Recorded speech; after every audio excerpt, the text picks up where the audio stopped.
8-year-old Ellie Rose sat quietly at the witness stand, her tiny frame barely filling the chair. Her wide, uncertain eyes scanned the courtroom, where dozens of faces watched her, waiting. Her foster parents sat just behind her, hearts heavy with worry, while across the room, her former guardian stared at her coldly. Ellie gripped a small, worn stuffed dog in her lap, not just a toy, but a silent companion that had been with her through every sleepless night, every moment of fear. For over a year, Ellie hadn't spoken a single word, not to her doctors, not to her foster parents, not even to herself.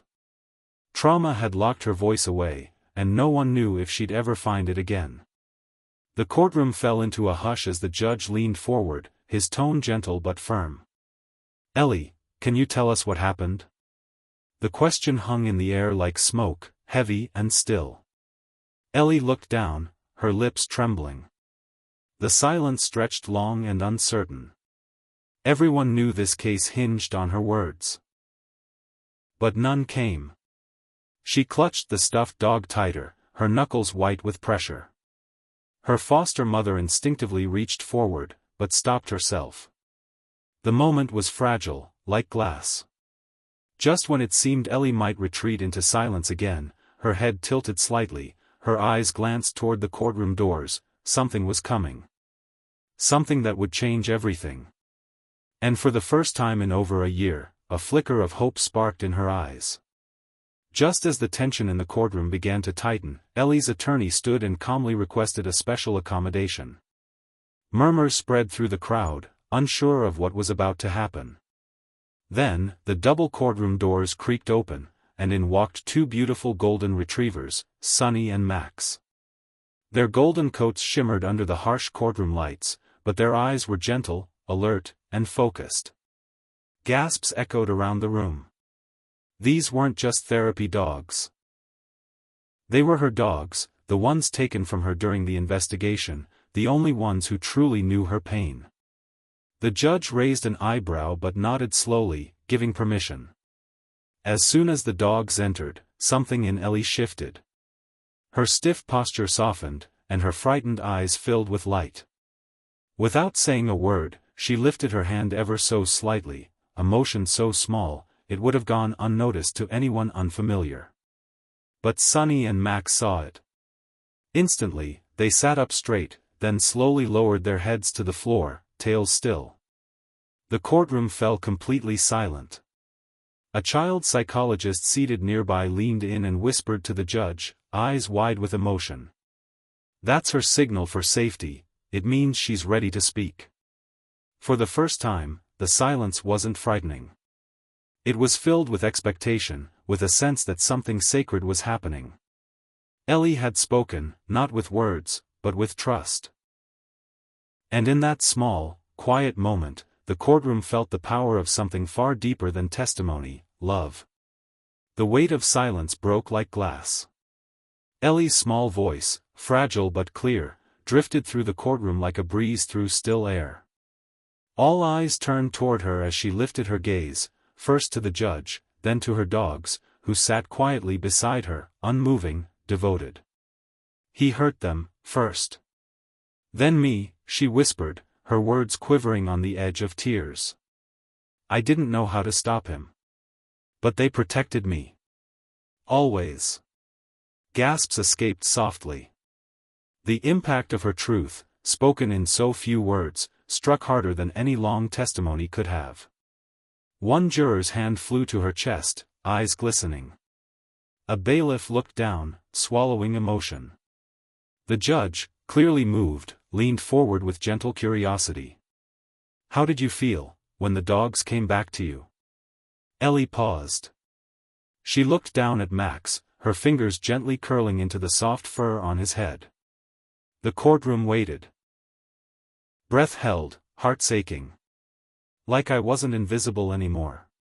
The room, packed with professionals and strangers, seemed to exhale as one. In that single sentence, Ellie had not only told her truth, she had shown the world what love and loyalty could do. The courage to speak had returned not through pressure or force, but through unconditional trust. No one looked at her as just a victim anymore. Ellie had become a voice for those too afraid to speak, her words echoing in every heart that listened. Outside the courthouse, the scene was electric. Cameras flashed, reporters crowded the steps, and the buzz of disbelief and awe filled the summer air. Ellie's quiet testimony had already gone viral. Clips of her whispering words, her hand resting on Max's head, played across news networks and social media within minutes. But it wasn't just the tragedy that moved people, it was the connection. Her unspoken bond with Sonny and Max, the way they responded to her silent signal, had touched something deeply human.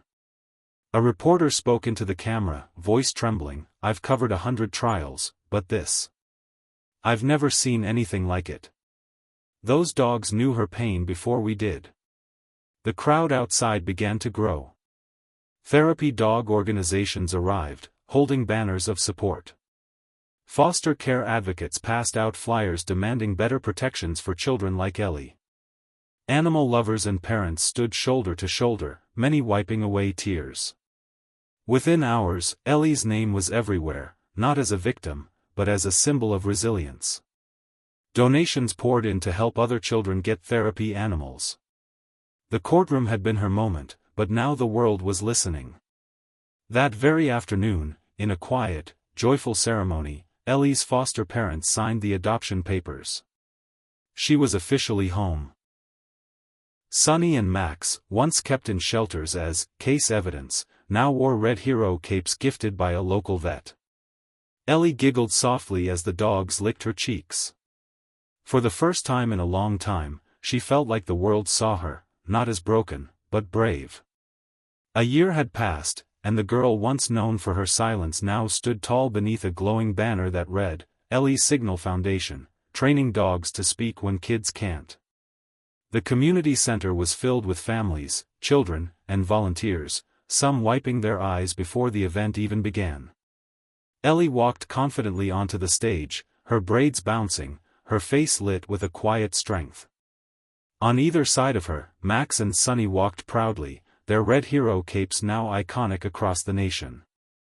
The applause swelled, but Ellie simply smiled, steady and calm. She stepped up to the microphone, her voice clear. "I used to think silence was safer," she said, her words ringing with emotion. "But I was wrong. My voice, and my dogs, saved me. Now we help others do the same."